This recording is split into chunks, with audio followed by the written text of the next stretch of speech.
What's up, Soul Nation? Ginger Prime here, and we're talking about Mixer versus Twitch. Overall, I think Mixer needs to do a lot of work, but it feels like Twitch is helping them out. It feels like, if you guys haven't been following it, it has not been a series of positive headlines for Twitch. You've got Alinity, cat vodka, cat throwing, terms of service being applied kind of like willy-nilly, etc. And then you obviously have the story about Mixer, picking up Ninja. We think that, honestly, that Mixer needs to pick up 4 or 5 other big streamers. Now, we've speculated that it might be Asmongold or some other one that can kind of bring in a bigger variety of players. We think that, again, 4 or 5 big streamers over on Mixer, driving people to stay on the platform, to watch more streams, and to get engaged with the community can help, I guess, signal to pretty much anybody else saying, like, you can succeed over here. This is a platform for content creators and streamers alike.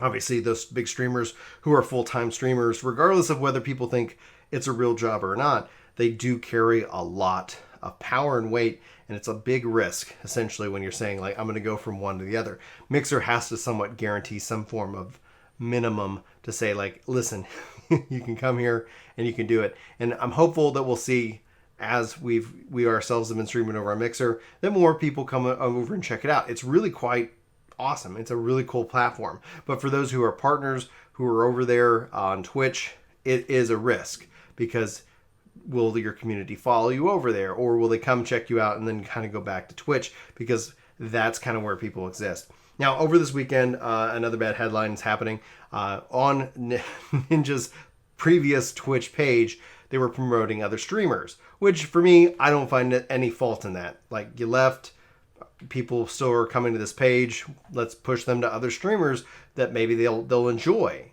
except for the fact that one of those streamers either was fake or, regardless, it was pornography. Ninja's audience skews fairly low, so this is another bad headline for Twitch. This is not a good thing overall, and it looks like that was up for at least 3 hours over this weekend. And now, as a parent myself, I'm not, my kids aren't old enough to be engaged in streaming culture, but honestly, I think as a parent, anybody who was following Ninja, that could technically hurt, like, what you would call his brand, because they might not necessarily be aware that Ninja is over on Mixer. Maybe they are. And regardless, but Twitch now, it's just, this is another thing which kind of feeds this narrative that we're seeing the industry kind of set the stage for, that, the incompetency, the failed terms of service to be applied fairly, all of those things being issues over at Twitch. So we'll have to wait and see ultimately what happens. I think, again, like I said, Mixer's biggest problem is that they need more of these big streamers to make the jump, and they need to have it to where it's constantly in the news media. Anytime that kind of story dies down, guess what? There's a new big streamer going over to Mixer. That story dies down, new big streamer going over to Mixer, and keep feeding and funneling that place so that people have a place to go and watch and socialize and have fun interactions around video games and who knows what else. We've been checking it out. Like, I'm actually a really big fan of the platform. It's a lot of fun. The latency is insane, like at 0.22 seconds. So it is really near time interaction. The quality's great, and I like like, they have this thing called Sparks, which you earn by it's like an RPG within an RPG.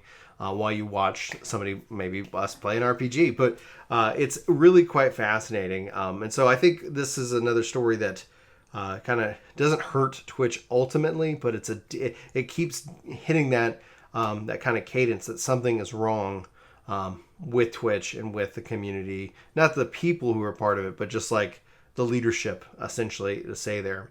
But Mixer isn't necessarily a place that's, I think, ready for everybody to jump ship, because you got to kind of weigh, especially depending on your size, what that risk of, will your community follow along. So we'll have to see what Mixer ends up doing. I think they have the opportunity to really capitalize overall on the entire situation. I am happy that Twitch was able to work with Ninja after 3 hours and get the pornography taken off their page. So that's really good. But pretty much that is what happened. Anyway, I'd like to know your thoughts. Sound off in the comments below. Was it fair that they were promoting other streamers? I think it was. I'd love to know what you think.